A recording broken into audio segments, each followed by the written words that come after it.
Hoje sou muito mais do que quando ele veio e não voltou. Sua paz, o legado que ele deixou. Acudido ele pode ir, na sua dor seu martírio surgir, e andar sobre o mar ele pode, como avatar desse orbe. Se o universo vem devagar pro templo de Judá ajudar, canta a natureza, ele pode nunca mais voltar. Se o universo vem devagar pro templo de Judá ajudar, canta a natureza, ele pode nunca mais voltar.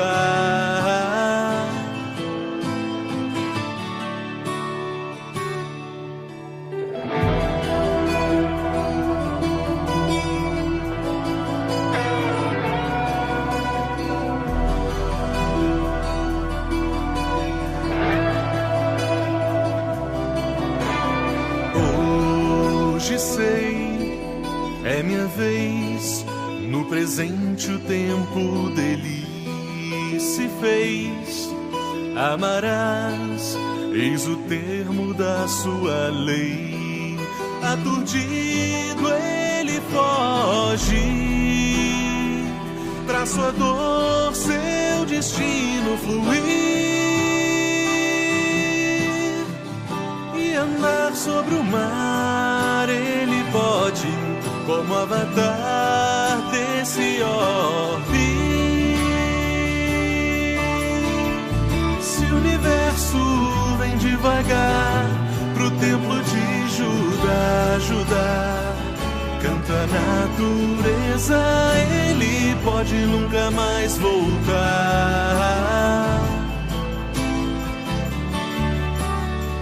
Se o universo vem devagar pro templo de Judá ajudar, canta a natureza, ele pode nunca mais voltar.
Olá, o meu abraço fraternal a você que se conecta aí conosco em mais um irritante programa, Valores Supremos da Consciência.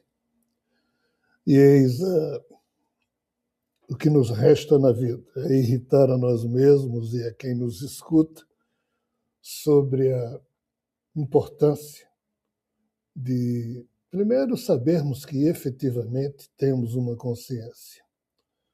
Segundo, como Siddhartha Gautama uma vez falou, e já recordamos isso aqui algumas vezes ao longo dessa série de programas sobre os valores supremos da consciência, a consciência de cada ser humano é uma espécie de um jardim que, com delicadeza, com zelo, o dono do jardim deve disso cuidar. Eu cuido, tento cuidar do meu, e fico feliz em saber que há outras pessoas que também cuidam dos seus jardins. Mas, infelizmente, a maioria dos meus contemporâneos e dos humanos ancestrais, a consciência deles mais parecia uma selva, onde tudo acontece, e é bem diferente a situação de um ser humano que organiza sua mente e sua consciência, de um ser humano que vive do jeito que dá, e a consciência é o que der para ser. Então, esse programa insistentemente convida você a refletir sobre isso. E hoje nós vamos continuar exatamente refletindo sobre isso e vamos para uma ótica bem particular de como valorizar, como empoderar a consciência de cada ser humano, não no sentido de ego, não no sentido de ser humano se achar isso e aquilo, ao contrário. E, para tanto, nós criamos um subtítulo para o programa de hoje, que a tentativa é, de fato, provocar a reflexão, e por isso o nome não é agradável, eu coloquei a humanidade de joelhos. E por que fiz isso? Porque esse subtema, esse subtítulo do nosso programa, ele é tremendamente importante e carente de reflexão mais profunda da parte dos seres humanos ditos racionais.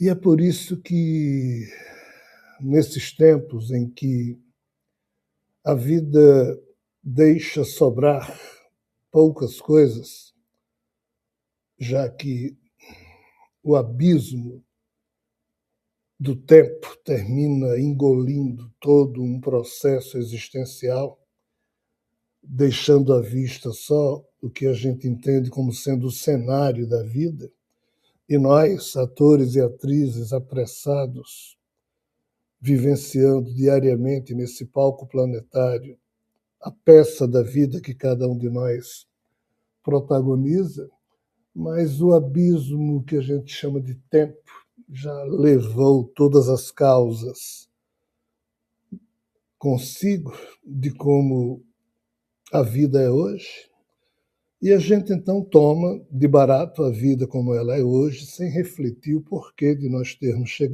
chegado a esse nível, a esse padrão de existência. E o tema que nós vamos discutir hoje, ele procura tocar num dos pontos, talvez o mais crucial, se é que isso não é um pleonasmo, das causas que nos trouxeram até aqui. Então, sobre esse tema, caso existam perguntas, a gente vai tentar responder ao longo do programa. Caso outras perguntas sejam endereçadas na playlist Fractais de Conhecimento aqui do nosso canal do YouTube, a gente vai tentar responder o que for possível. Então vamos falar sobre o tema de hoje, a humanidade de joelhos, no que se refere à questão dos valores supremos da consciência.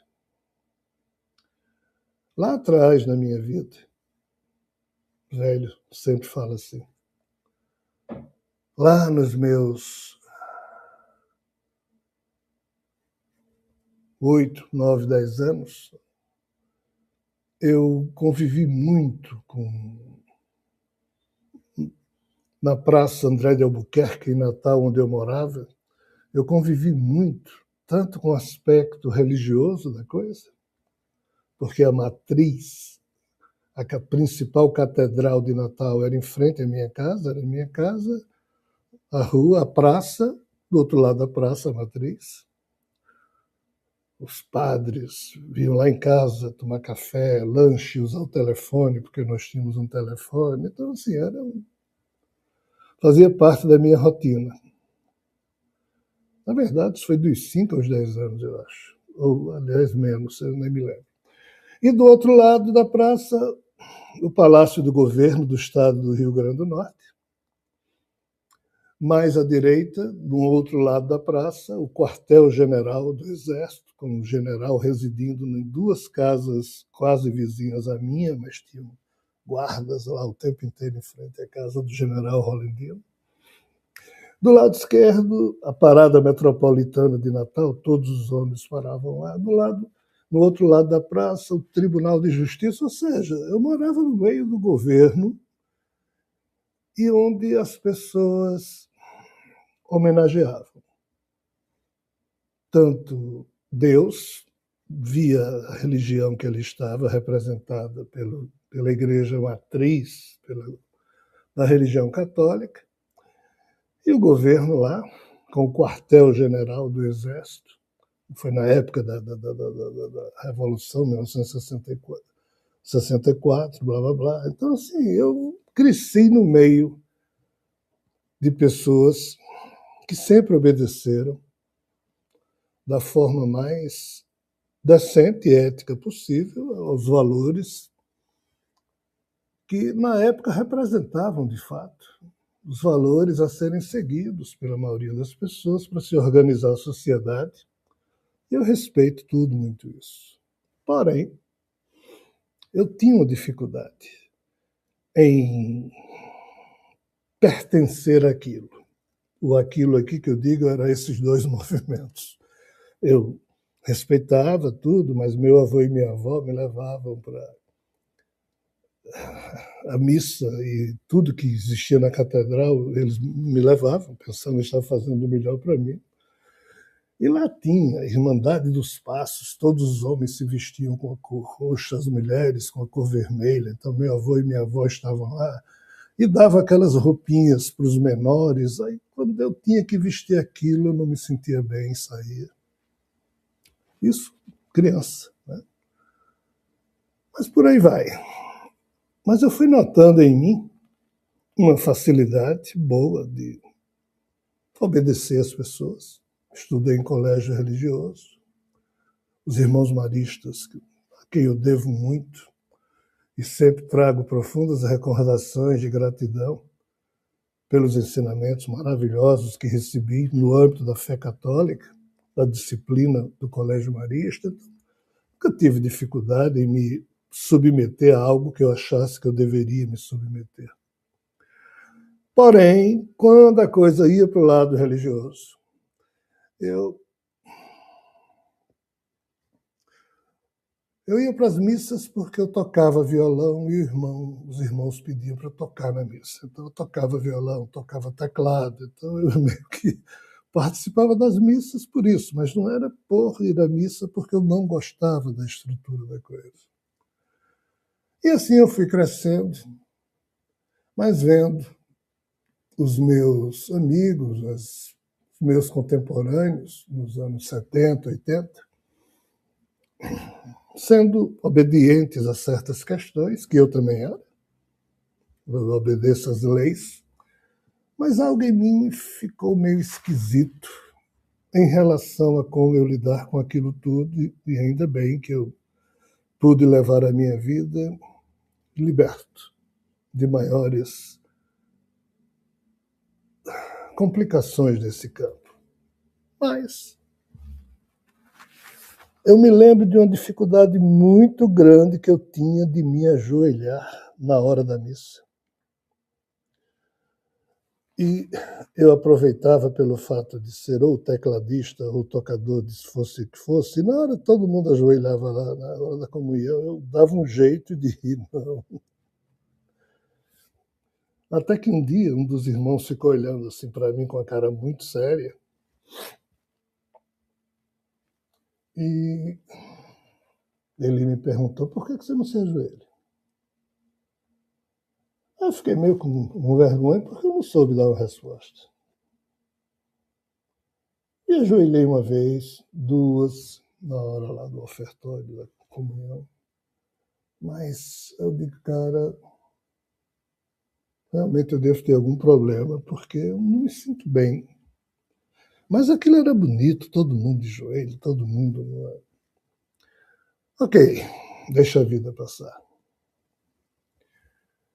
Já adulto, pensando saber das coisas, hoje eu sou velho, sei que não sei, mas quando a gente chega aos 20, 30 anos, a gente acha que sabe alguma coisa. Na época, muitos dos meus amigos eram da Arena, movimento de direita, e alguns poucos do MDB, movimento de oposição, não necessariamente de esquerda. E eu tinha dois amigos que eram extrema esquerda.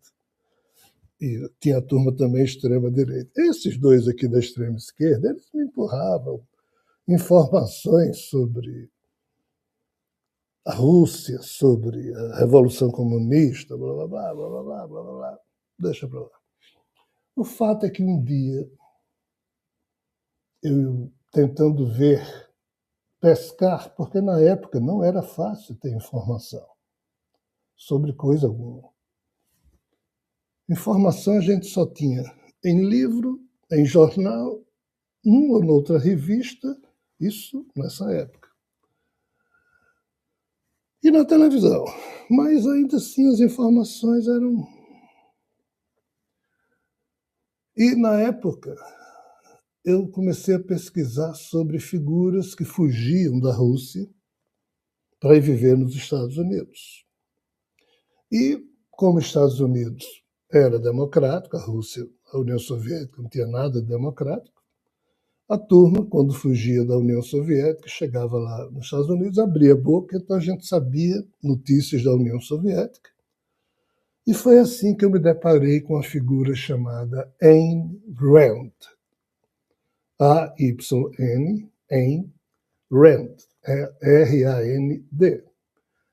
Esse é o nome que ela assumiu nos Estados Unidos, mas ela é uma judia russa, chamada, salvo engano meu, Alissa Romanov, é uma judia russa, que nasceu no início do século, em Moscou, em São Petersburgo, salvo engano, 1905. O pai tinha uma farmácia, vivia muito bem. Aí houve a Revolução Bolchevique em 1917. Os comunistas tomaram todas as propriedades particulares dos russos, tomaram todos os seus negócios, ou seja, foi um caos. E a família de Ayn Rand foi trucidada. O pai perdeu a farmácia, ou seja, foi um sofrimento terrível. E Ayn Rand, que ainda não tinha esse nome, ela conseguiu fazer um curso em Moscou e obteve um mestrado nos Estados Unidos e caiu fora. Quando ela chegou nos Estados Unidos, criou esse pseudônimo, Ayn Rand, e começou a trabalhar com Hollywood, blá, blá, blá, mas ela escreveu 2 livros, A Nascente e A Revolta de Atlas.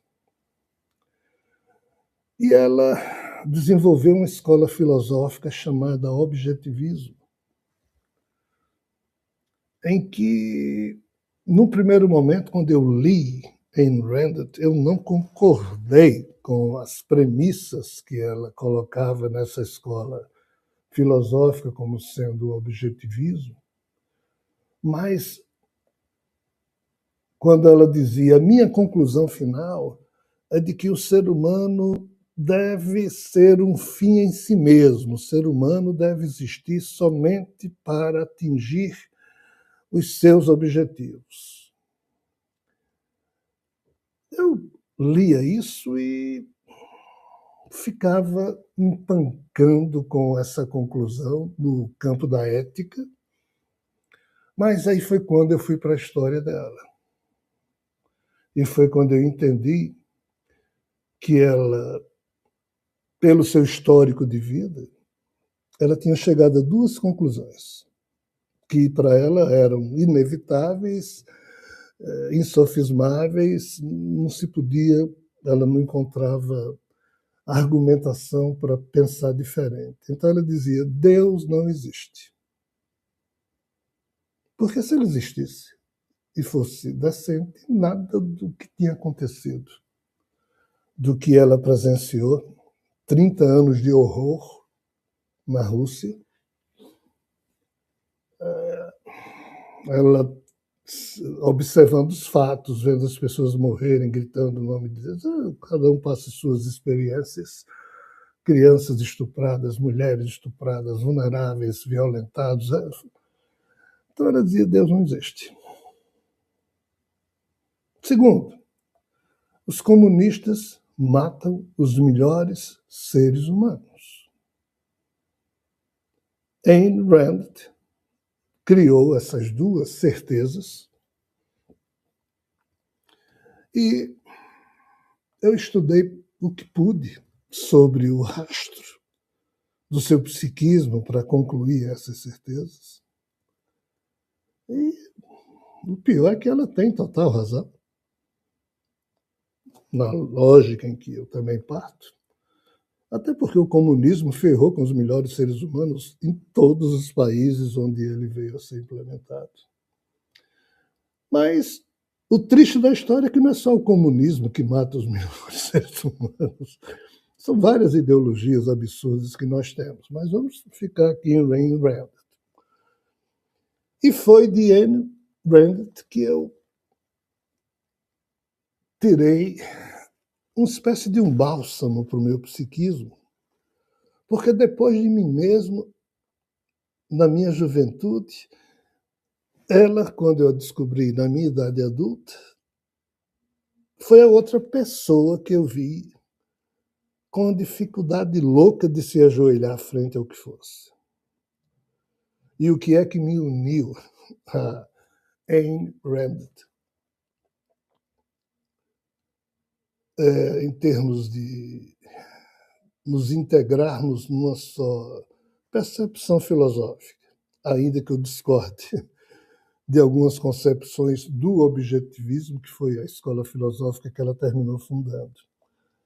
Mas o que é que Ayn Rand diz com absoluta clareza? Eu não me ajoelho, nem frente a Deus, nem frente ao Estado.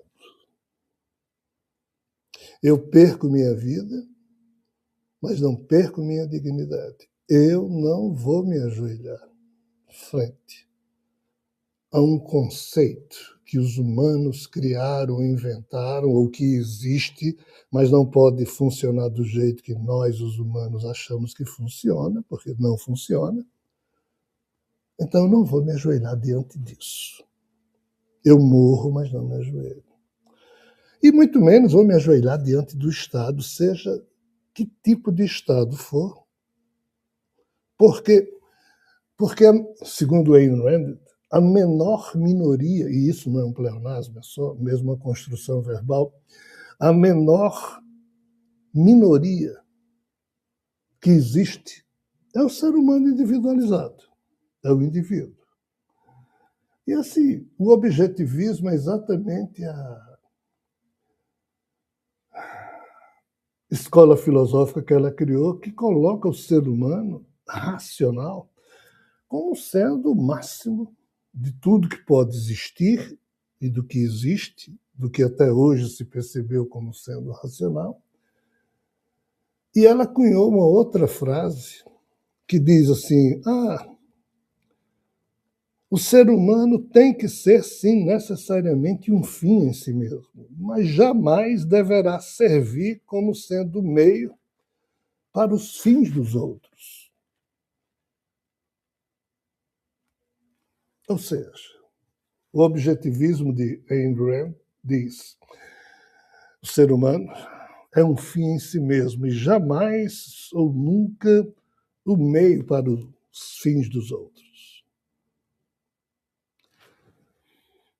Então, assim, eu elegi Ayn Rand a minha heroína filosófica, porque não é fácil se tornar quem ela se tornou, passando pelo que ela passou. E talvez nós estejamos aqui diante dos maiores vultos femininos da história, mas ninguém fala. Mas ninguém fala porque a tese dela não é agradável. A tese dela diz: quem se ajoelha toda hora, pensando estar se ajoelhando diante de Deus, mas se ajoelhando diante de pastores, padres, blá, blá, blá, e mães, se ajoelha para Meca, se ajoelha para não sei quem, para Krishna, para Buda. O ajoelhar-se aí é complicado. Por quê? Não, mas é uma atitude de humildade, de humildação, como alguns dizem. Mas é, acima de tudo, uma atitude de submissão complicada. É uma atitude de apequenamento e não necessariamente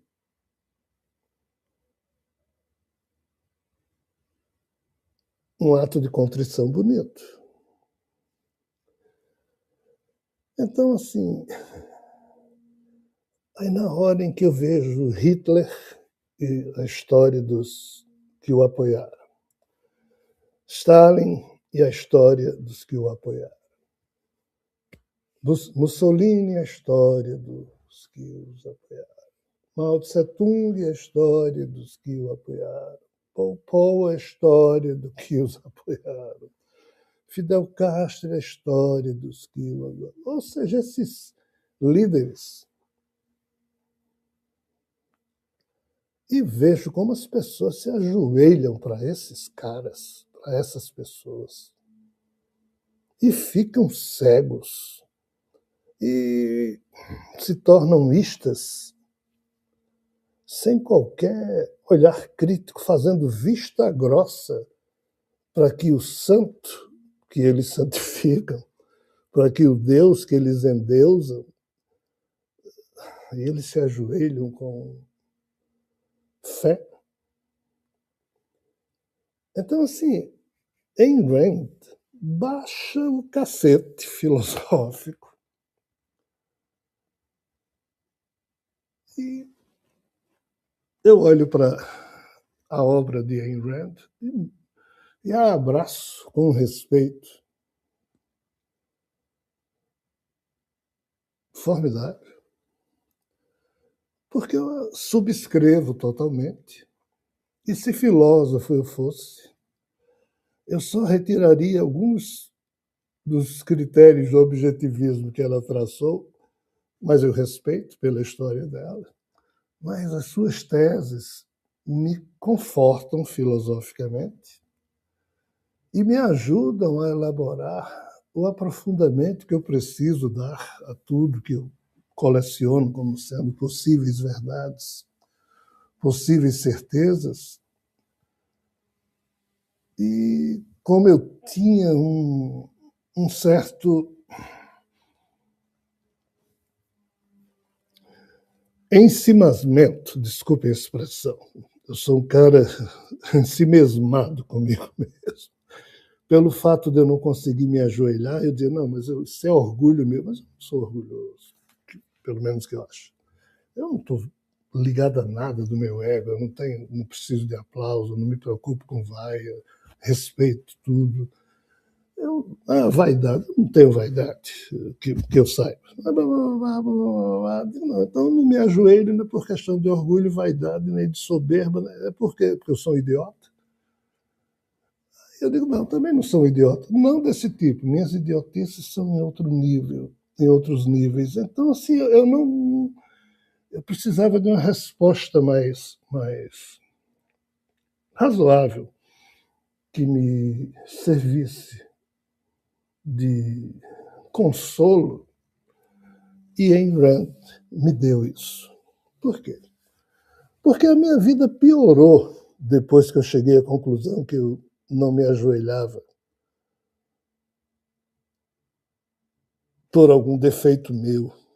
Aí foi quando eu percebi que eu não me ajoelhava porque eu não via valores, nem no tal Deus das religiões, que a gente teria que a ele se submeter se ajoelhando, nem aos estados criminosos que matam as pessoas em nome de ideologia, de que falta valores, falta consciência. Eu não vou me ajoelhar diante de um troço desse.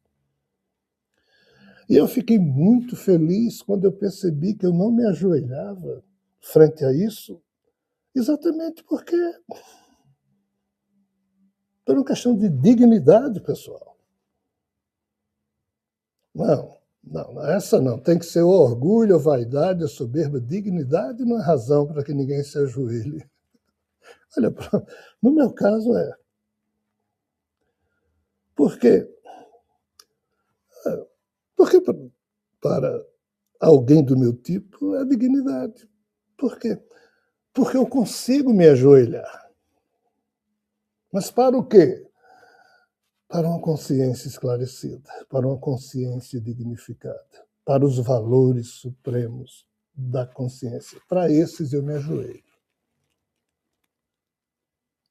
Eu consigo me ajoelhar diante da beleza de uma flor, de uma paisagem bonita.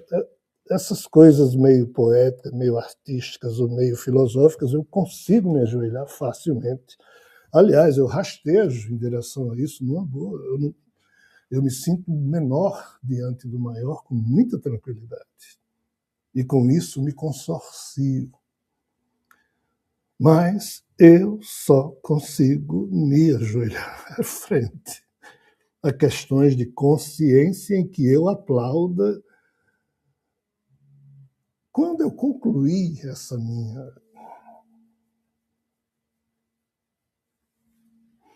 razão de existir de pé ou de joelhos, né? Eu senti um alívio muito grande, mas ao mesmo tempo um constrangimento maior ainda, porque eu continuava percebendo todo mundo de joelho, basicamente, ao meu redor. E eu não queria ser chato com ninguém, tanto é que eu parei de ir para qualquer lugar onde tivesse que se vir como fator de constrangimento para essas coisas. Decidi não mais ir a quaisquer oportunidades em que eu tivesse que conviver com esse tipo de situação. Mas se vocês pensam que a vida é fácil, isso é só uma brincadeira. Não é. Porque no meu caso, um belo dia, e o que eu vou falar agora, está descrito no livro Inquisição Filosófica e Inquisição Trimurtiana. Quando eu pensei que eu já estava livre dessa coisa de não me ajoelhar e me sentir mal, ok, não me ajoelho, me sinto bem. Um belo dia, a minha condição humana é levada para uma reunião, num recanto, aliás, num lugar não geograficamente pertencente ao nosso espaço-tempo, e isso que eu estou falando agora eu conto nesses livros, Inquisição Filosófica e Inquisição Trimurtiana. E lá eu chego, lá seria um lugar próximo a uma cidade espiritual que fica em cima da cidade, em cima que eu digo é sobre a cidade de Natal, chamada Recanto de Paz. E era uma reunião de espíritos encarnados e desencarnados que haviam sido parceiros de um certo episódio que envolvia algumas centenas de milhares de espíritos, e um percentual desses espíritos estava convocado naquela reunião para aquela reunião e lá estava eu. Mas, como sendo a minha condição humana, o espírito que me anima fez questão de, perispiritualmente, se apresentar na reunião como sendo a sua última encarnação, ou seja, a sua atuação, a encarnação mais atual, como também alguns outros que estavam encarnados o fizeram. A maioria era desencarnada. Quando nós estamos lá discutindo ou conversando alguma coisa que eu já não me recordo especificamente o que era, alguém lá disse que nós íamos receber uma visita. Aí desce lá uma coisa que não era espiritual, aquele ambiente era uma interface entre o que a gente chama mundo espiritual, mundo terreno e o tal mundo do universo vizinho, antimaterial, e aquela coisa parecida com uma pequena nave, mas que não era. Aquilo no hebraico se chama Shekinah, espécie de onde o trono do Senhor Javé fica nessa Shekinah e ele se movimenta com os anjos dele dentro daquilo ali e consegue atravessar as coisas interdimensionais, e aquela coisa chegou lá. Aí alguém lá, todos surpresos, alguém lá disse, olha, o Senhor Javé está aqui, tal Javé sai. E o tal Javé já tinha criado 2 ou 3 situações horrorosas comigo nesta vida, devido a ordens que ele havia dado via os anjos dele e eu não cumpri. A única que eu cumpri ainda foi uma confusão terrível que não funcionou, porque as coisas foram feitas dentro de uma aposta, dentro de uma confusa situação entre Javé e Sofia, mas pouco importa. O fato é que quando o nosso instrutor, que estava lá coordenando aquela reunião, viu o senhor Javé se apresentando ali, coisa que ele nunca havia feito, aí todos se ajoelharam. E o babaca aqui não conseguiu se ajoelhar. E eu me lembro que eu digo, rapaz, até aqui tem essa zorra de se ajoelhar. E não pude concluir muito bem o meu raciocínio na época, porque nem ele próprio deixou. Ele ficou me instigando a... Acho que ele usou até de uma certa ironia. Tanto é que um outro amigo que lá estava, que era um ser que eu chamo de codificador de Zion, interferiu na hora, conversando com Javé, pedindo, tentando explicar alguma coisa sobre o fato de não se ajoelhar. Blá, blá, blá. Eu só sei que o meu inferno, pelo fato de eu não me ajoelhar, nem frente a Deus efetivamente, muito menos eu me ajoelharia frente àquele ser que eu sei que não é Deus, não tem nada a ver. Como também não há estado, ou seja, a minha triste história de problemas de ter que me ajoelhar passou até por episódios desse tipo. Eu não disse, porque eu fiquei calado. Mas se eu tivesse que dizer algo, eu diria, amigo, me ajoelhe, porque na sua consciência não há nada que eu possa aplaudir. Não dá. Para complicar minha vida ainda mais, depois disso ainda tive o que eu descrevo no livro Inquisição Trimurtiana.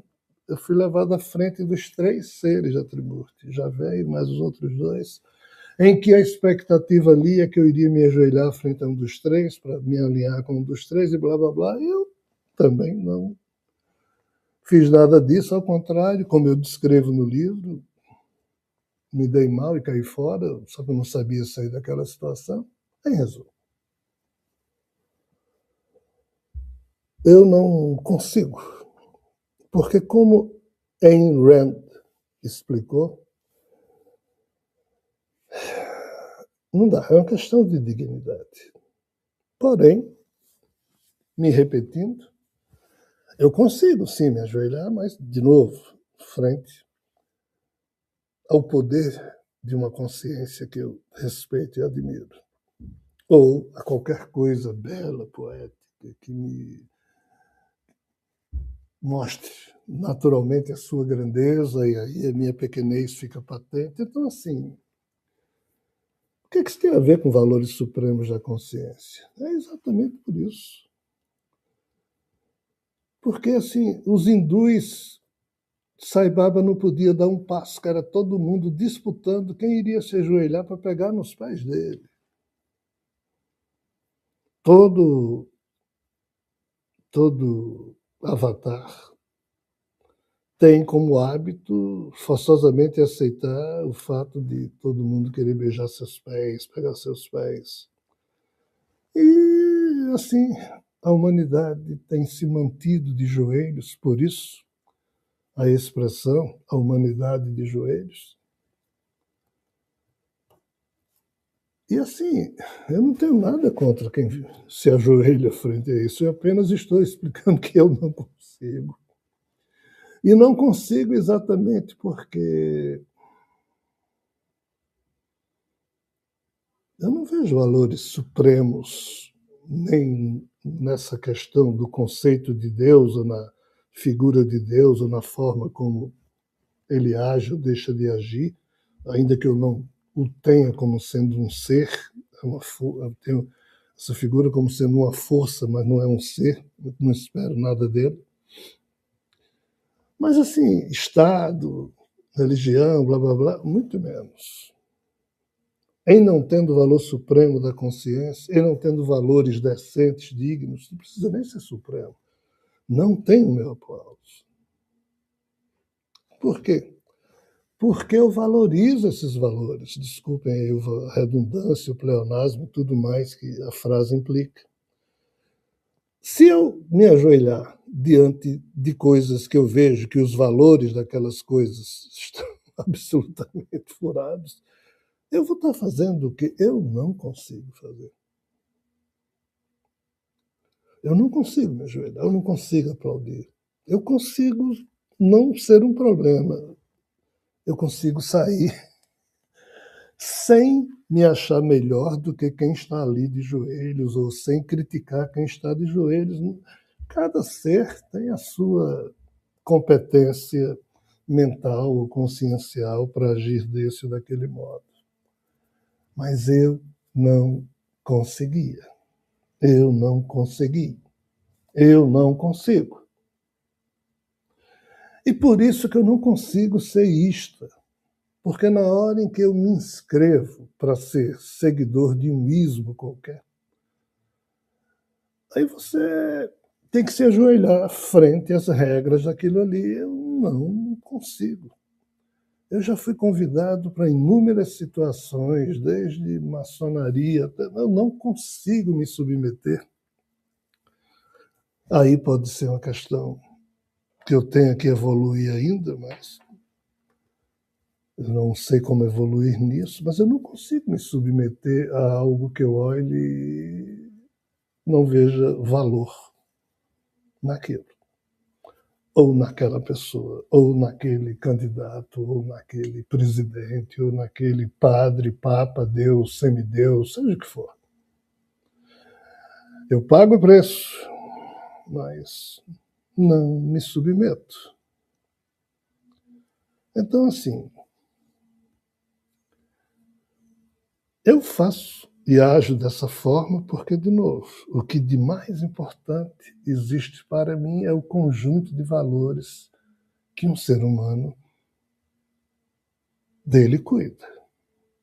Lembrando, de novo, Kant, dignidade é a capacidade que o ser humano tem de aderir aos seus próprios valores, vivendo coerentemente com aquilo. Isso é o máximo que eu acho que um ser humano pode fazer. Não, eu acredito em Deus e obedeço a tudo que ele manda, os 10 mandamentos. Eu olho para o ser humano assim e abraço, trago no meu coração, mas assim, eu eu não aplaudo e não me alinho com esse tipo de situação, mas respeito. Não, eu obedeço ao meu presidente, se o meu presidente diz, eu fico olhando para pessoas assim. Então, assim, pessoal, resumo da ópera.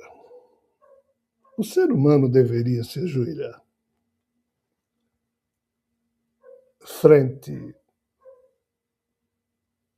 ao pé que lhe esmaga, a mão que lhe escraviza. O ser humano deveria se submeter a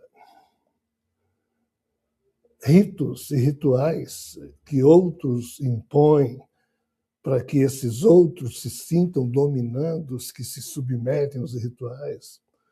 O ser humano deveria seguir cegamente um corrupto filho da mãe, que desgraçadamente já mostrou que rouba loucamente, mas como ele é o meu corrupto predileto, porque eu gosto desse e detesto aquele, aí eu vou fazer vista grossa e vou cultuar, vou me ajoelhar frente. Será que é assim? Ou será que nós deveríamos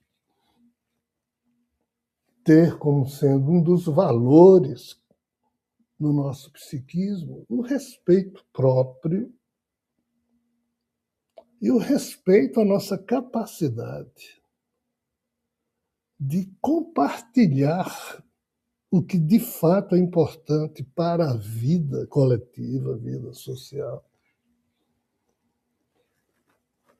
Porque se nem mais isso a gente consegue compartilhar, e o que é que a gente pode compartilhar? É aquilo que é evidente, que qualquer pessoa pode notar, porque é evidente. Mas se eu roubo alguém e esse roubo é tecnicamente percebido, é juridicamente empacotado como sendo um crime cometido, e, não, fulano errou uma vez. Maravilha. Todos nós erramos uma vez. Todos nós somos fracos, temos fraquezas. Mas se é uma vez, duas vezes, 3, 4, 5, 6, 7, 8, 9, 10. 10 roubos, 10 problemas.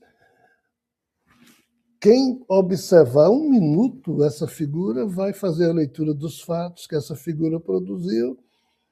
Aí você lê, diz, não, mas é preciso que alguém julgue. A imprensa julga, o juiz julga. Mas assim, não, isso tudo fulano é uma maravilha, fulano é honesto. Aí esse fulano que roubou 10 vezes diz, eu sou honesto, desonesto é o outro. Aí você, como um simples replicante, começa também a atacar a honra do outro, porque o seu herói. Então, assim, quando eu fico vendo essas coisas, eu não posso, em sã consciência, aplaudir as pessoas que se ajoelham frente às religiões e ao Estado, aos estados, aos países, aos seus. Eu acho tudo isso uma monstruosidade só. Não, mas são nossos irmãos e irmãs que estão à frente das religiões, à frente dos países, são. De fato, são nossos irmãos e irmãs de espécie. São os nossos contemporâneos, mas o problema é que existe uma porrada de aparentes corpos humanos cujos eus que neles habitam já se desumanizaram há muito tempo. Não são mais seres humanos com sensibilidade mamífera de se importar com o sofrimento dos outros. Não, são seres humanos que tomam da lei do mais forte, pode pegar tudo, e pega, se é seu direito ou não, pouco importa, eu sou mais forte, eu pego, quem manda sou eu. A gente tem que se ajoelhar frente a isso. Então, assim, houve um tempo em que eu era da turma da resistência. Eu já fui resistente a muita coisa. Hoje eu sou da turma da desistência.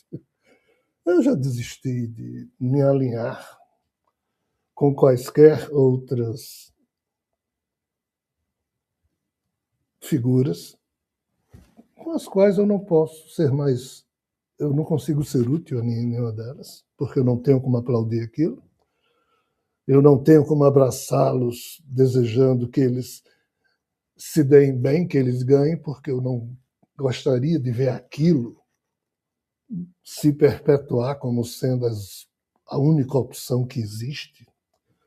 Se nós olharmos para as opções que nós temos, quais as religiões que hoje existem, quais as ideologias políticas, e olhar para isso tudo e ver uma mesmice e um problema generalizado de decadência, de desumanização, de corrupção.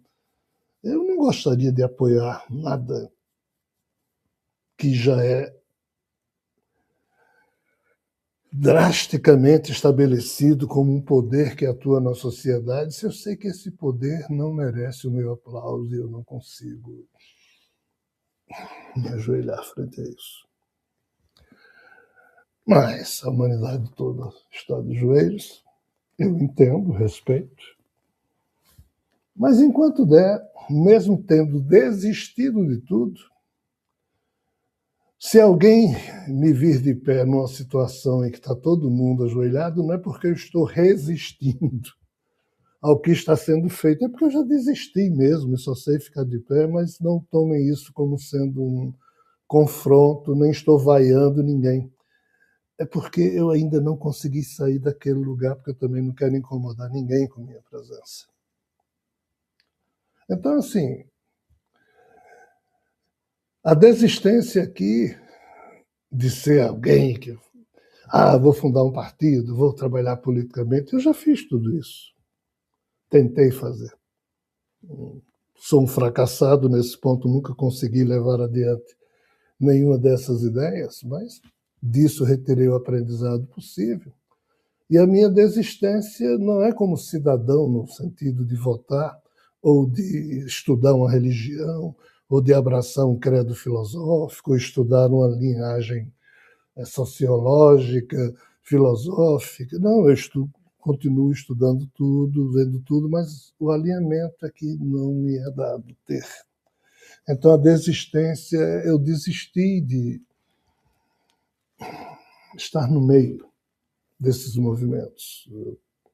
Vou para o âmbito da minha vida insignificante, já que cada um de nós tem que considerar a sua vida como sendo um espaçozinho insignificante dentro de um todo maior, mas mesmo sendo insignificante, ali eu tenho significância frente à minha própria consciência.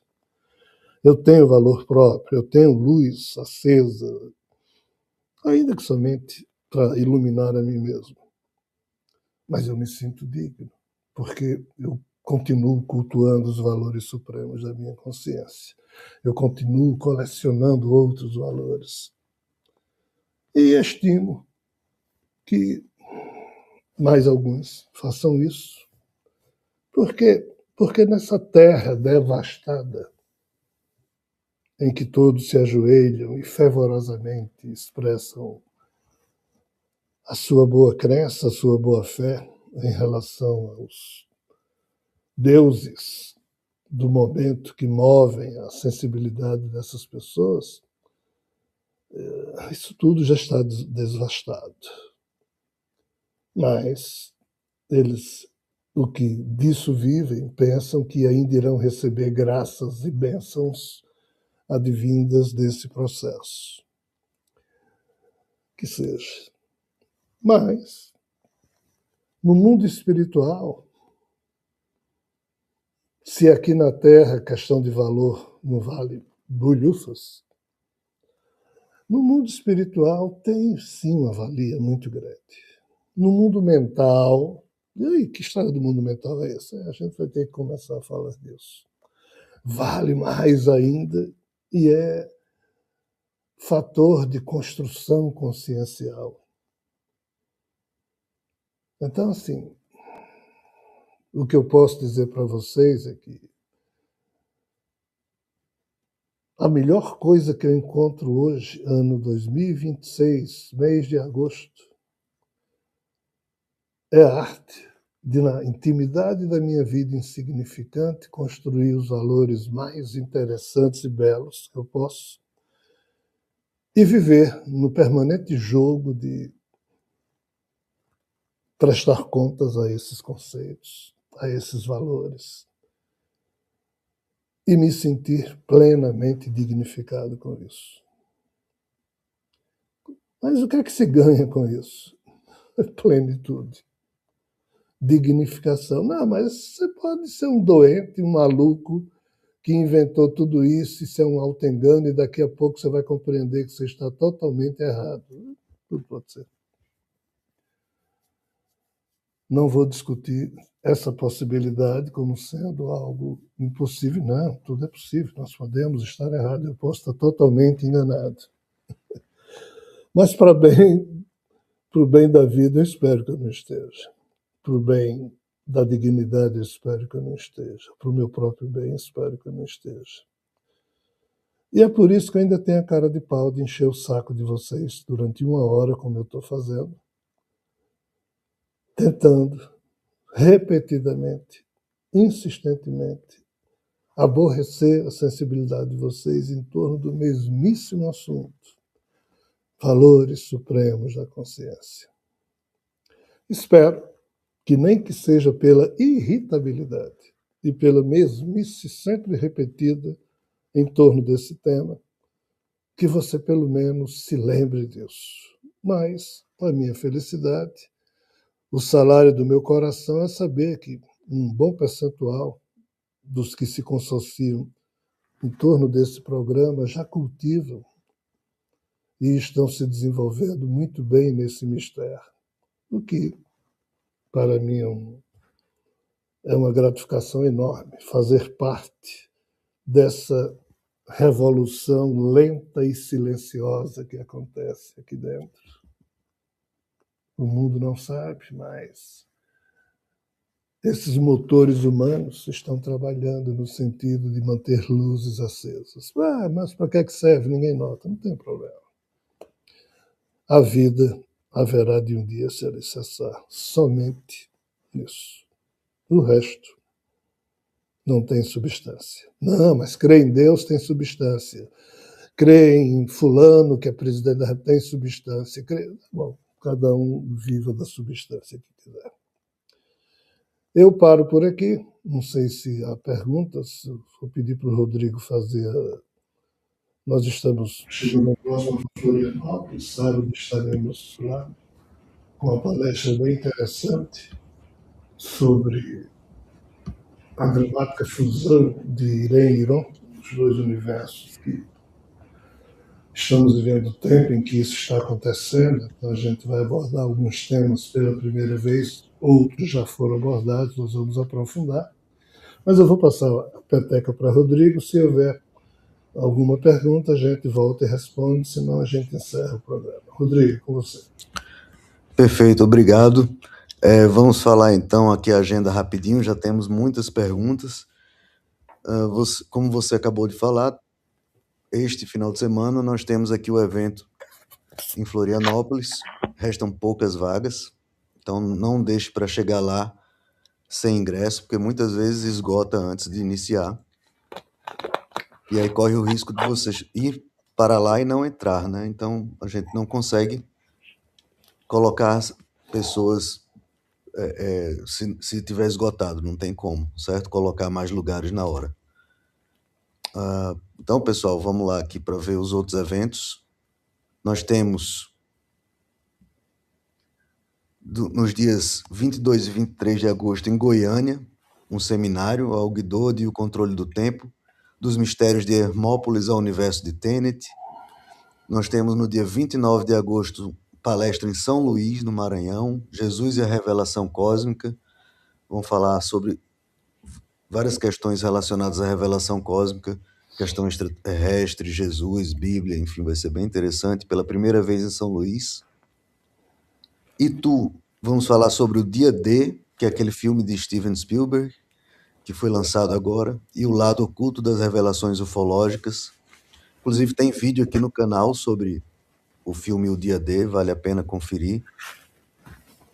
Em setembro vai haver o Momento Mentalma, nos dias 25 a 27 de setembro em São Roque, mas já está esgotado.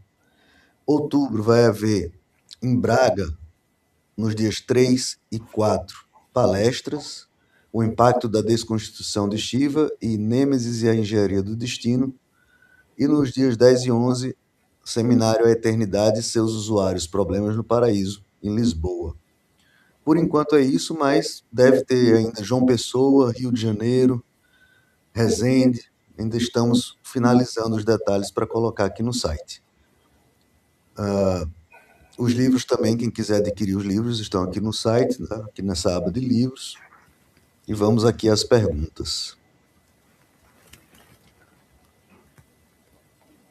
Então, a primeira pergunta, eu gostaria de lembrar vocês que enviam as perguntas com o Superchat, que a gente agradece pelo apoio. Todo Superchat é bem-vindo, mas quem acompanha aqui o VSC já sabe que a gente sempre seleciona as perguntas de acordo com o tema do programa, e não se foi enviada de Superchat ou não, tá?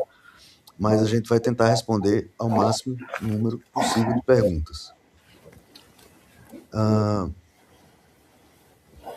Tem uma pergunta aqui que é do nosso amigo Diego. Boa tarde. Temos essa necessidade de estar ajoelhado, seja no âmbito devocional ou dos ismos da vida. Parece que nascemos com essa necessidade. Será isso uma falha na criação ou será algo proposital? Não é falha na criação, é proposital devido à criação ser imperfeita. Mas assim, os irracionais não se ajoelham. Nenhum elefante, nenhum leão, nenhum camundongo, nenhum cachorro, nenhum gato, nenhum verme, nenhum parasita, nenhum inseto, nenhum pássaro se ajoelha frente a nada. Ué, quer dizer que só os racionais fazem isso? Observe que é. Então a racionalidade está errada? Não. A racionalidade é um apanágio formidável da consciência. Mas então qual é o problema? É um mau uso da racionalidade. É uma racionalidade condicionada. Então, na medida em que os genes que compõem o genoma de um ser humano automatiza via ordens do psiquismo desse ser humano a velha síndrome do macaco rhesus. Que macaco rhesus? Sabe aquele fator RH do nosso sangue? Aquilo vem de rhesus. Vem da espécie dos nossos primos evolutivos, os macaquinhos rhesus, dos estudos feitos em laboratório para identificar esse tipo de sangue. Mas, questões essas à parte, qual é a questão da síndrome dos rhesus que eu chamo?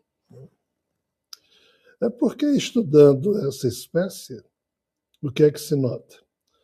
Todos os macacos rhesus, se dependessem deles, eles andariam com a coluna ereta e o rabinho para cima, para ficar bem charmoso.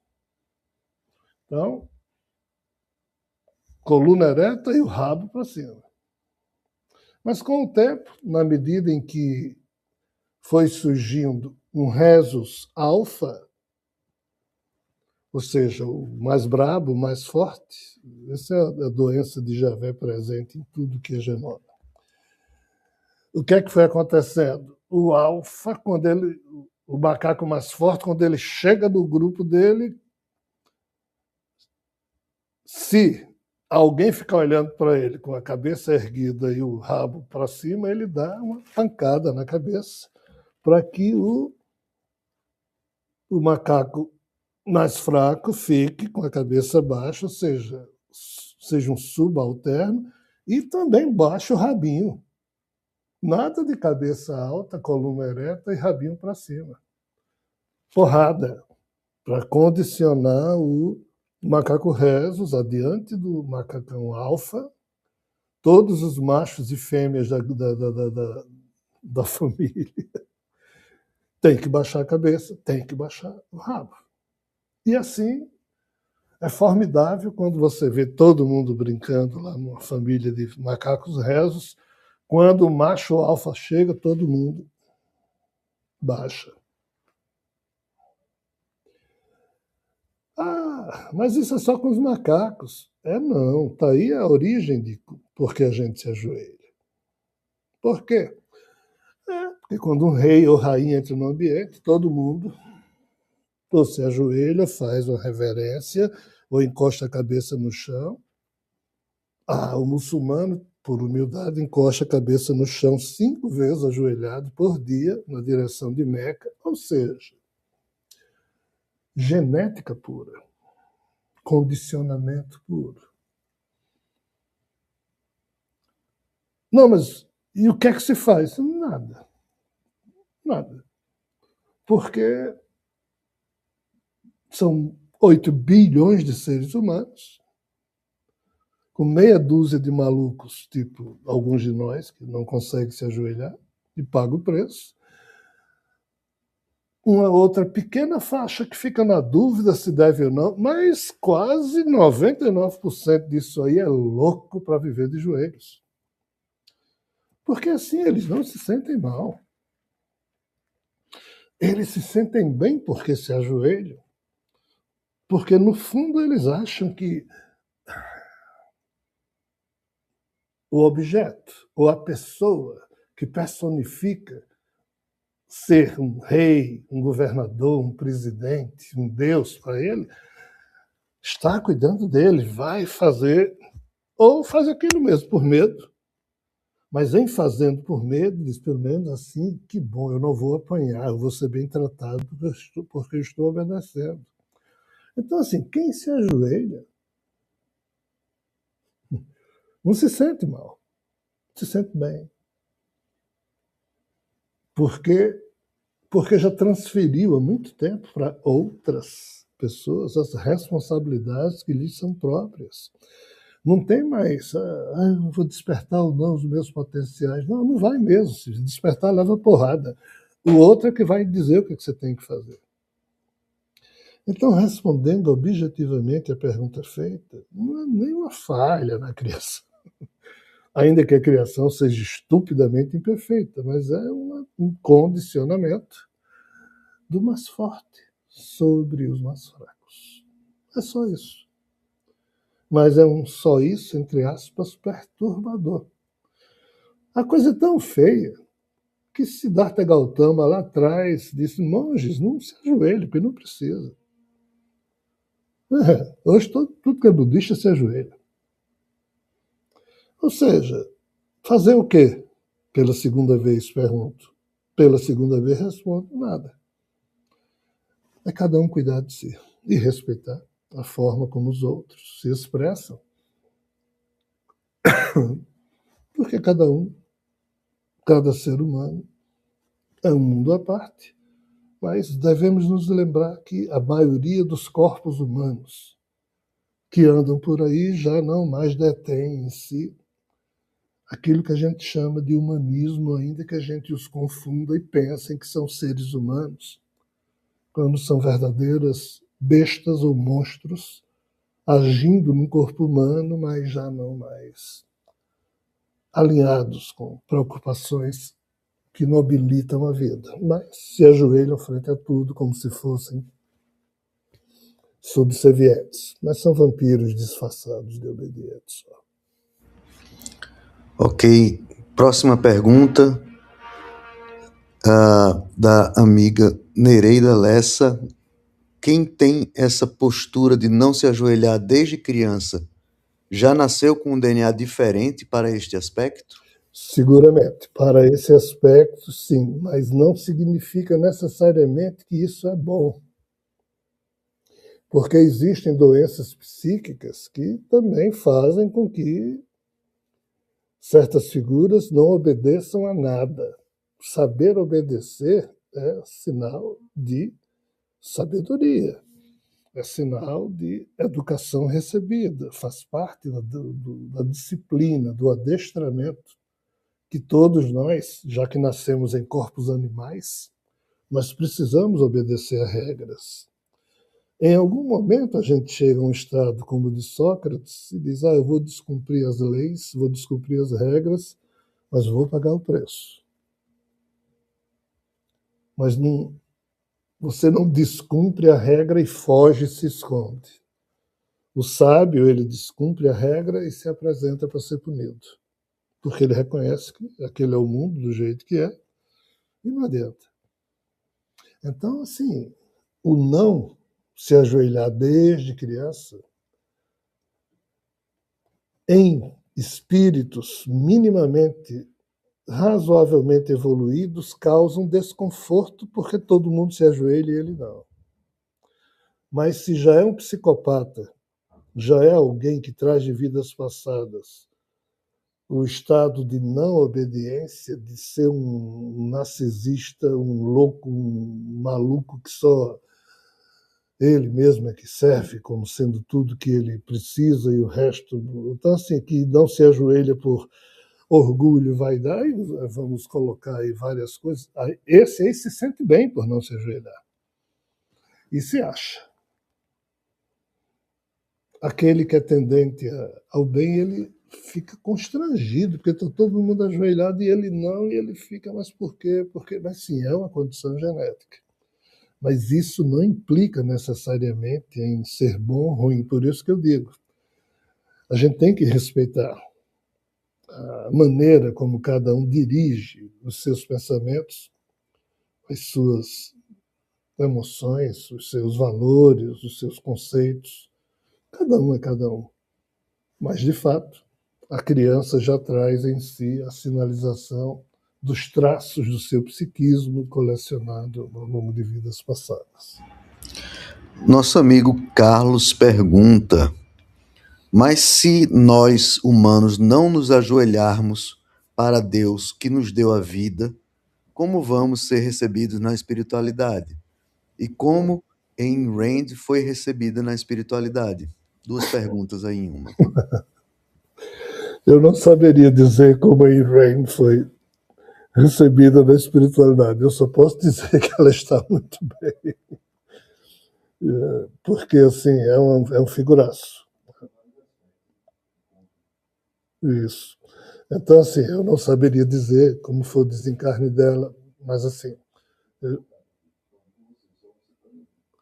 eu tive o privilégio de espiritualmente me encontrar com um grupo vinculado a certos problemas do passado e a figura de Júlia Dómina, que foi imperatriz romana, século III depois de Cristo, e Ayn Rand, uma física que não é muito conhecida, também russa, física que eu digo foi alguém que foi professora de física lá no início do século passado, também na Rússia. Um grupo de espíritos de polaridade feminina. Eu tive esse privilégio de me encontrar com eles. Assim, sei que Ayn Rand, eu penso saber, ela está muito bem, obrigado. Ou seja, não é pelo fato dela jamais ter se ajoelhado a Deus, frente a Deus, ou seja, como a gente queira dizer isso não prejudica ninguém, veja bem. Só um Deus extremamente,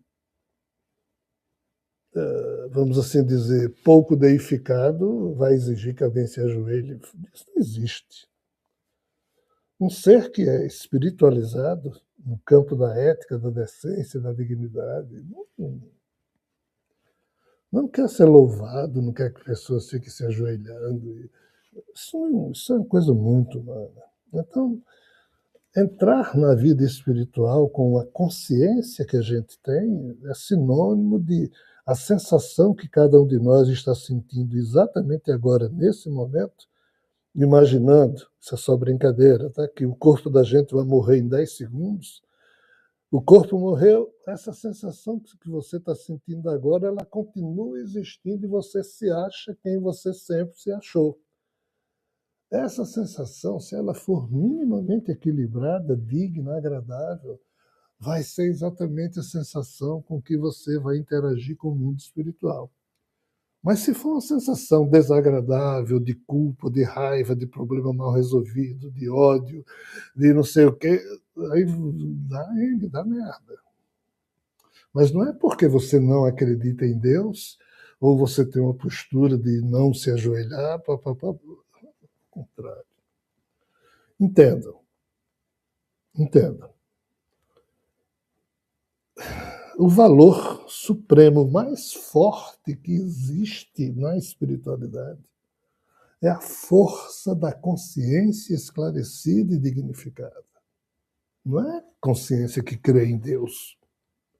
Os espíritos não sabem muita coisa sobre Deus. Não, mas os espíritos também são católicos, protestantes, ateus, tem todo tipo de espírito, tem todo tipo de congregação aí, e o eu de cada um de nós vai para esse fluxo que dá ressonância com a sensação que a gente sente. Se alguém morre achando que vai se encontrar com Maria, ela vai parar em alguma cidade espiritual com um monte de gente que também quer ver Maria. E lá vai ficar. Mas Maria vai aparecer. Eu não sei. Não me compete fazer esse tipo de análise. Mas eu só sei que cada vez mais a turma viciada em ver Maria, e por isso que Maria aparece aqui em vidro, em folha, em madeira, coitada de Maria. Como se um espírito fosse perder seu tempo. Porque assim, pessoal, tudo tem função. Quando um espírito luminoso aparece, tem uma função naquilo. Se esse espírito luminoso aparece, e se ele falar, aí vale a velha regra de Kardec. Não é? Essa mensagem transmitida não vale porque o espírito era luminoso. A mensagem vale pelo conteúdo. E o que é que todo mundo que vê Maria nas chamadas aparições marianas dizem que Maria diz: façam penitência, rezem o terço. Maria nem católica era. Não existia isso. Maria não é isso. Mas não me cabe aqui entrar nessa seara. Como também não me cabe entrar em outras searas, então, simplificando, não há nenhum problema. Não crer em Deus. Há problema em nós não termos valores de consciência que nos dignifiquem frente a nós mesmos. Na espiritualidade, ninguém julga ninguém, porque todo mundo é cheio de problemas. Mas cada um é o que é, de acordo com o que cada um pensa e sente sobre si mesmo. Só que na espiritualidade, os auto-enganos ou os enganos se desfazem porque lá não tem máscara corporal. Então, alguém que se acha lindão, mas a intimidade dele na espiritualidade, todo mundo vê. Então não dá para ele fingir que é lindão, não existe isso. Alguém que é um corrupto desgraçado, na espiritualidade todo mundo sabe quantas corrupções que ele fez e tudo em detalhe, porque está tudo lá. E não tem esse corpo para permitir que eu minta e ninguém sabe se eu estou mentindo ou não, porque na carne a máscara corporal permite esse tipo de situação. Então, assim, pessoal, a espiritualidade é sensação. É a sensação particularizada de cada um que pulsa. Essa pulsação emite uma vibração que consorcia você a outras forças ressonantes com aquilo que naturalmente você expressa. É assim. Isso no lado bom da história, porque aqueles que devem aqueles que fazem mal ou fizeram mal a outras pessoas ao longo da vida, esses não vão para os lugares ressonantes, não. Esses levam as pancadas, a devolução que deram. Né? Ainda falando de Ayn Rand diz, você pode até ser indiferente à realidade, mas você não tem como ser indiferente às consequências que a sua indiferença com a realidade produz sobre você. Essas lhe encontram. Aí sou eu que estou dizendo, não é Ayn Rand, nem que seja na espiritualidade. Mas é a sua sensação que atrai. Crer em Deus não lhe livra de muita coisa. Aliás, às vezes até um problema, porque eu digo, cara, você estava naquela situação, podia ter ajudado a pessoa e ficou rezando para Deus ajudar fulano, quando se você desse 10 passos, você mesmo ajudava. Não, mas você precisa desenvolver seus potenciais, bicho, ao invés de ficar enchendo o saco de Deus, cara. Não, ou seja... Próxima pergunta foi escolhida, inclusive, porque muita gente pensa que você não acredita em Deus, que você é ateu, quando na verdade está claro que o que você critica é a narrativa desonesta sobre Deus que foi criada aí pelos seres humanos, né? Mas enfim, está aqui a pergunta na tela do Eduardo. Jean, você fala o mesmo que o Valdo Vieira da não existência de Deus. Ele afirmou aqui isso. Você poderia explicar o que fundamenta sua afirmação? Desde já lhe agradeço. Eu não afirmo que Deus não existe. Eu estava dizendo aqui que Ayn Rand afirma que Deus não existe. Ayn Rand afirmou que Deus não existe e ela afirmou que o comunismo destrói as melhores pessoas. São as duas afirmações históricas dela. Outras pessoas também dizem isso. O que eu digo é que o conceito que nós fazemos de Deus, este Deus que os humanos imaginam existir, esse Deus não existe. É isso que eu digo. Mas eu sempre digo, eu penso que sei que Deus existe. Mas não é esse Deus que os meus contemporâneos, os meus irmãos e irmãs imaginam ser o Deus que existe. Eu sempre digo isso. Então, deixando bem claro, eu sou meio que solitário na afirmação que eu faço. Por quê? Porque se você for estudar figuras grandiosas como Ayn Rand, como Einstein, como Pestalozzi, como Schopenhauer, como Spinoza, como grandes cientistas, blá, blá, blá, blá, blá, blá, blá, blá, blá, a gente vai ver que o grande herói que existe nessa história toda chama-se Spinoza e Schopenhauer, que mesmo numa época em que todo mundo era levado a partir do pressuposto de que existia um Deus, essas figuras disseram, cara, isso é problemático. Mas Einstein, por exemplo, Einstein tinha o pressuposto, como cientista, de que Deus existia. Até porque, não, assim considerando, nem professor de universidade ele poderia ser, porque certas universidades, na época, estamos falando aqui século XIX, início do século XX, primeira metade, não crer em Deus era um problemaço. E Einstein acreditava. Tanto é que quando a física quântica surgiu, quando a indeterminação da física quântica foi provada matematicamente, criando aquilo que Einstein, de forma irônica, chamou de efeito fantasmagórico à distância, Einstein discordou das contas da física quântica, dizendo Deus não joga dados. Ou seja, em Einstein estava implícito a figura de Deus. Só que depois Einstein reconheceu que estava errado.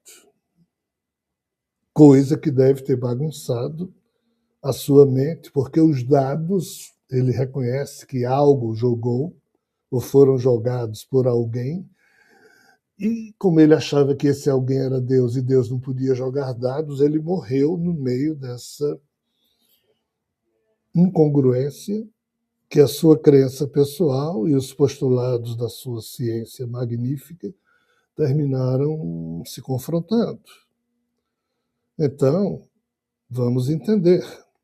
A maioria dos seres humanos que deixaram mensagens ou suas opiniões e que terminaram norteando a maneira como a humanidade pensa, sempre acreditaram em Deus. O que eles discutiam era se o Deus era teísta, T de Teresa, ou deísta, D de dado, ou se era enoteísta, ou seja, H, enoteísta, mais de um Deus. O Deus teísta, T de Teresa, teísta, é aquele Deus tipo Javé da Bíblia, que se mete na vida de um ser humano e se esse ser humano não obedecer, ele pune. Einstein dizia, não, isso aí nada a ver. O Deus que Einstein acreditava era o Deus deísta, dedidado. É tipo um relojoalheiro que faz um relógio, põe o relógio para funcionar e não se mete mais na história do relógio. É como um inventor que cria uma invenção, põe a invenção para funcionar e esse é o Deus deísta. É um Deus que até pode ter criado tudo, mas não se mete mais na história. Então, para além disso, tem o agnóstico, tem o ateu. Eu, Rogério, não sou nada disso aqui porque eu penso que existe um Deus. Mas não é nada disso que até hoje a humanidade pontuou como sendo o conceito sobre Deus que eles têm. O Deus que eu penso que existe é um Deus que não é um ser, é um princípio extremamente puro, cuja transcendência e imanência resultou toda essa confusão que nós estamos vivendo, mas esse princípio ainda não é um ser e talvez nunca o seja. E por isso quem acha que Deus existe no sentido de ser um alguém que se preocupa com os humanos, que ama os humanos e que atende o pedido dos humanos, isso é de uma fragilidade sem tamanho, na minha lógica. Isso é fé, tem que ser respeitado.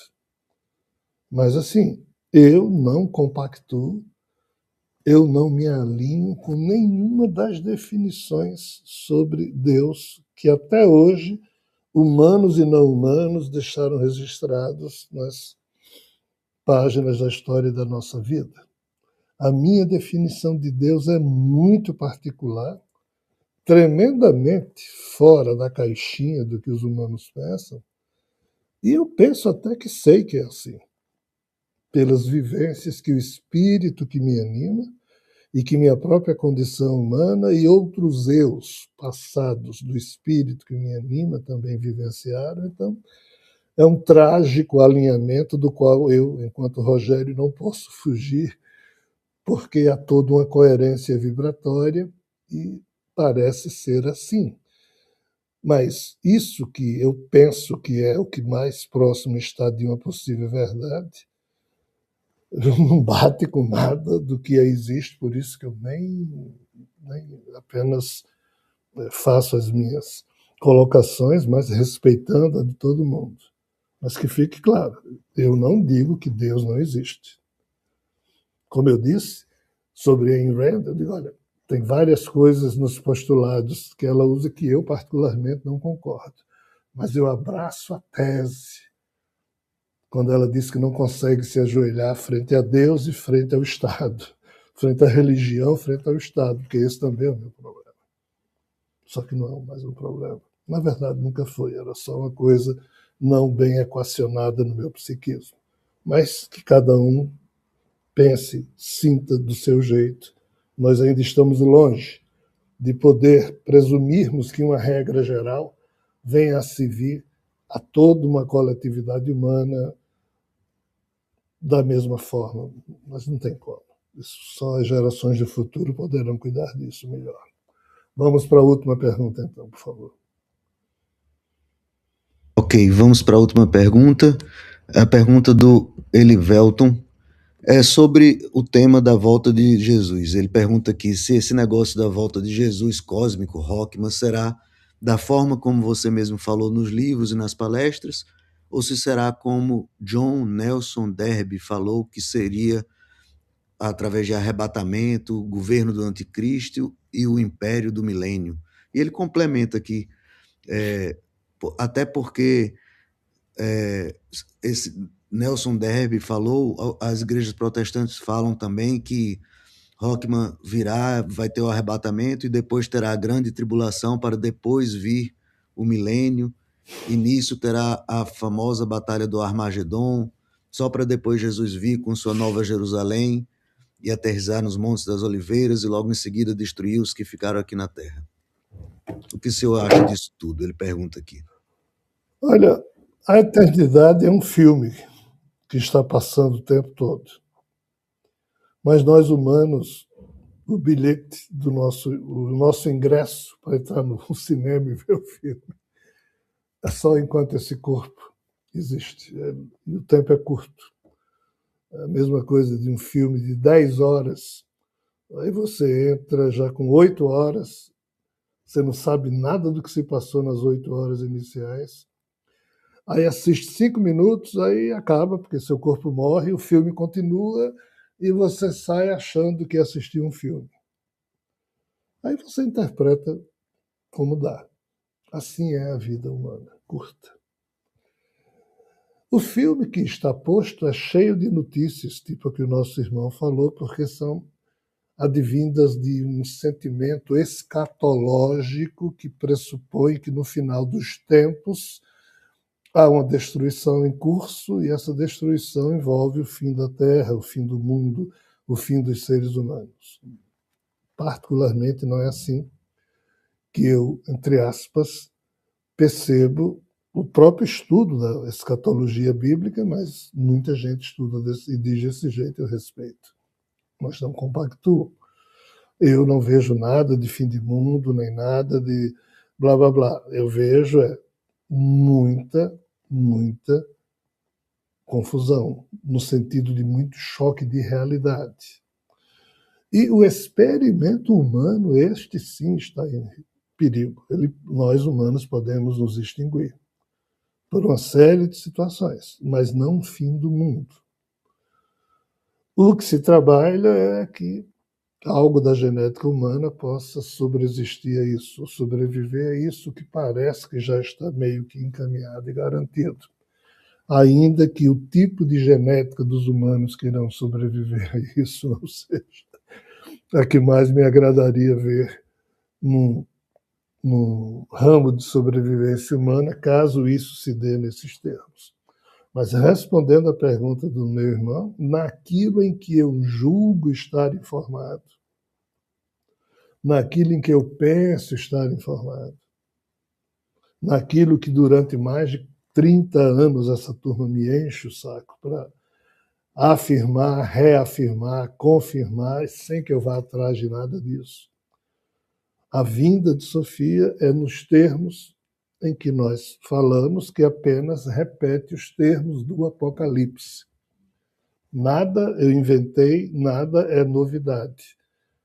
É o cumprimento fiel das palavras que o Jesus, na sua condição humana, disse sobre a vinda dele, não nascendo de novo, mas na sua condição celestial. E que condição celestial é essa? É o tal Rockman, ou Sofia, que, depois da morte de Jesus, via o livro Apocalipse, ele confirmou que iria cumprir a palavra ou as promessas que o seu avatar humano, Jesus em vida, fez, e essas promessas estão descritas no Apocalipse. De minha parte, eu escrevi 17 páginas que estão apostas no livro Recado Cósmico, exatamente interpretando os últimos capítulos da Bíblia, do Apocalipse, mostrando o instante em que estamos vivendo como sendo aquele em que o sétimo anjo tocará a sétima trombeta e Jesus chega. questões de anticristo, questões de Armagedon, questões de 3 dias de escuridão, questão de anticristo A, B, C. A gente já está cheio de anticristo por aí. Dá para escolher do jeito que você quiser, né? Somando tudo, nada presta. Mas assim, a gente continua indo adiante. E, de novo, os bilionários da Terra que detêm o poder de modificar a história, não mais nós, os simples mortais, os insignificantes. Só os bilionários podem adornar ou tornar diferente um pouco isso que está por acontecer. Mas isso que está por acontecer não é na Terra, é nos céus que envolve a Terra. Ou seja, todo mundo que está na Terra vai ver, vivenciar, mas a vida no planeta é outra história. Se nós escaparmos, vai continuar com as mesmas dificuldades, só que agora todo mundo sabendo várias coisas que antes não sabia. Mas o fato de Sofia aparecer, de seja lá quem for aparecer, não vai transformar um imbecil em alguém esclarecido. Qualquer extraterrestre bonitinho que parar uma nave, acender o pisca-pisca, ligar tudo que é luz e buzinar, e a turma na Terra perceber, uma boa parte sai correndo, a outra cai de joelho. Fica ali ajoelhado. Eis o problema de joelho de novo. Mas assim, isso não vai transformar ninguém, isso não vai melhorar nada, porque ninguém vai nos governar. Pelo menos não no primeiro momento que eu saiba. São várias visitas desse ser até que a humanidade se acostume a conviver com seres de fora, mas também caia na real para entender que esses seres de fora não vão resolver porcaria nenhuma dos problemas que nós temos que resolver aqui na Terra.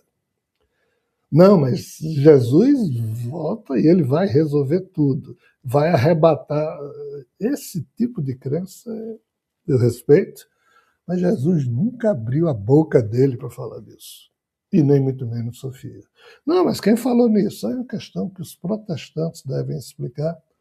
É uma questão que Paulo, que nunca se encontrou com Jesus, terminou criando na concepção da crença na época, que precisa ser respeitado, porque Paulo agiu com a melhor das intenções, mas assim, arrebatar para quê e para onde? Os problemas existem e persistem em todos os níveis de existência. Serão resolvidos se os agentes da vida construírem dignidade em si mesmos. Esperar que os outros resolvam isso e a gente continuar a ser os porcarias de sempre, não tem sentido. Então, assim, a visão adulta aqui convida que nós nos tornemos mais maduros. Não, mas eu prefiro acreditar nisso. Acredite, é uma questão que o tempo e os fatos é que irão esclarecer. Não adianta a gente... não, vamos discutir. Não dá para discutir. Nós temos que dar tempo ao tempo. Quem viver, verá. E eu só não gastaria dinheiro comprando roupinha para levar no arrebatamento, porque não tem nada a ver.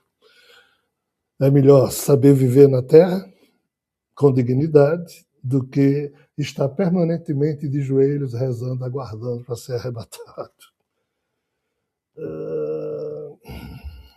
Eu prefiro na chuva caminhar que em dias tristes em casa me esconder. Eu prefiro ser feliz, embora louco, que em conformidade viver. São palavras de Luther King, quando ele dizia: é melhor tentar e falhar do que ver a vida passar. É melhor tentar ainda em vão que sentar-se nada fazendo até o final. Eu prefiro na chuva caminhar que em dias tristes em casa me esconder. Eu prefiro ser feliz, embora louco, que em conformidade viver. Essa turma aqui do não se ajoelhar, de se pôr em risco de fazer da sua vida insignificante algo que sirva a sua consciência e homenageie a vida, isso aqui requer esforço. Se ajoelhar e ficar rezando, esperando que Jesus arrebate os puros e eu me achar um puro, é um conforto muito grande. De novo, respeito, mas estou fora. Bem, agradeço a sua participação, a sua paciência para com mais essa tentativa de encher o saco de vocês, mas é com carinho que eu posso.